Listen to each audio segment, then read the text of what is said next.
अरमान ने आखिरकार अपनी बेटी मायरा की बात मान ली और शायद यही वह पल था जिसने सब कुछ बदल दिया।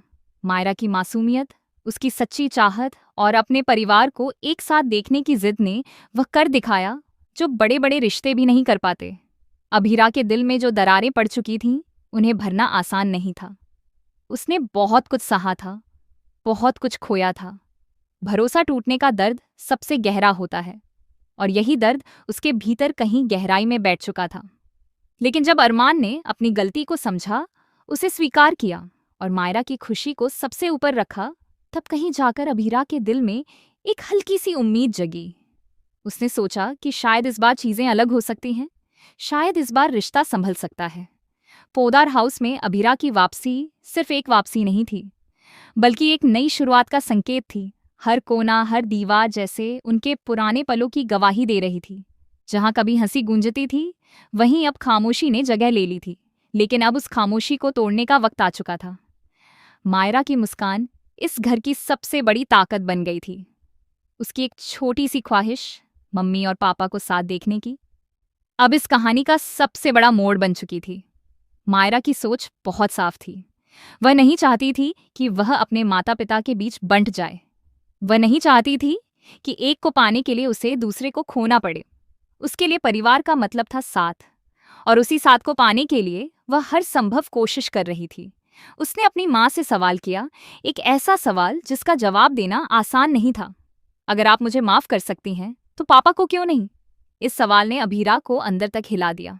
वह सोचने पर मजबूर हो गई कि क्या सच में अरमान ही पूरी तरह गलत था, या फिर हालात, गलतफहमियां और दूसरों की साजिशों ने उन्हें इस मोड़ पर ला खड़ा किया।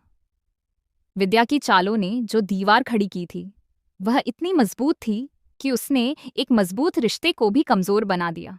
लेकिन अब जब सच्चाई धीरे धीरे सामने आ रही थी, तब उन दीवारों में दरारें पड़ने लगी थीं। अरमान का पछतावा भी सच्चा था। उसने यह मान लिया था कि उसने बहुत गलतियां की हैं। उसने अभीरा को चोट पहुंचाई, उसका भरोसा तोड़ा और उसे अकेला छोड़ दिया। लेकिन अब वह बदलना चाहता था। वह सिर्फ माफी नहीं मांगना चाहता था, बल्कि खुद को उस माफी के लायक बनाना चाहता था। उसने दादी सा के सामने भी अपने दिल की बात रखी, ये कहते हुए कि वह हर बार माफी की उम्मीद नहीं कर सकता, क्योंकि शायद वह इसके काबिल नहीं रहा। यह स्वीकार करना ही उसके बदलने की सबसे बड़ी निशानी थी। अभीरा के लिए यह सब आसान नहीं था। एक तरफ उसका दिल था जो अब भी अरमान से प्यार करता था, और दूसरी तरफ उसका आत्मसम्मान जो उसे बार बार याद दिलाता था कि उसने कितना कुछ सहा है। लेकिन प्यार की खासियत यही होती है, वह आपको कमजोर भी बनाता है और मजबूत भी। वह आपको तोड़ता भी है और जोड़ता भी है।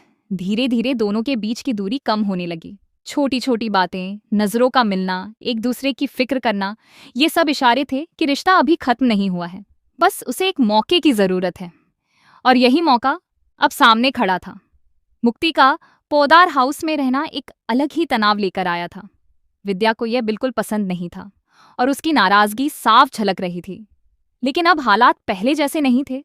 अब फैसले डर के आधार पर नहीं, बल्कि सच्चाई और समझदारी के आधार पर लिए जा रहे थे। मायरा की खुशी अब सबसे ऊपर थी और उसके लिए हर कोई कुछ न कुछ छोड़ने को तैयार था। कहानी का यह मोड़ सिर्फ रोमांस का नहीं, बल्कि समझदारी, माफी और रिश्तों की गहराई को समझने का है। अरमान और अभीरा दोनों ये सीख चुके हैं कि रिश्ते सिर्फ प्यार से नहीं चलते, बल्कि विश्वास, संवाद और सम्मान से भी चलते हैं। अगर ये तीनों चीजें साथ हों, तो कोई भी रिश्ता टूट नहीं सकता। अब जब अभीरा ने अरमान को गले लगाया, तो वह सिर्फ एक आलिंगन नहीं था, बल्कि उन सभी दर्दों, गलतफहमियों और दूरियों को पीछे छोड़ने का एक संकेत था।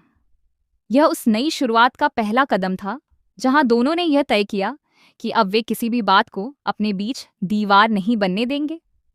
प्यार का असली मतलब यही है, बार बार टूटकर भी जुड़ जाना, बार बार हारकर भी उम्मीद न छोड़ना। और जब दोनों तरफ से कोशिश हो, तो कोई भी रिश्ता फिर से जिंदा हो सकता है। आने वाले समय में यह देखना दिलचस्प होगा कि क्या यह नई शुरुआत सच में एक मजबूत रिश्ते की नींव बन पाएगी, या फिर पुराने जख्म फिर से हरे हो जाएंगे। लेकिन फिलहाल जो सबसे खूबसूरत है, वह है उम्मीद। एक ऐसी उम्मीद जो कहती है कि अगर दिल से चाहो, तो सब कुछ फिर से ठीक हो सकता है।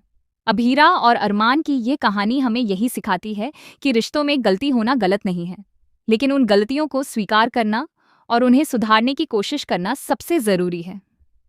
क्योंकि आखिर में जीत उसी की होती है जो हार मानने के बजाय लड़ना चुनता है, अपने प्यार के लिए, अपने रिश्ते के लिए। और शायद यही वजह है कि आज इतने सारे उतार चढ़ाव के बाद भी अरमान और अभीरा एक बार फिर साथ खड़े हैं, एक नई कहानी लिखने के लिए, एक नई शुरुआत करने के लिए।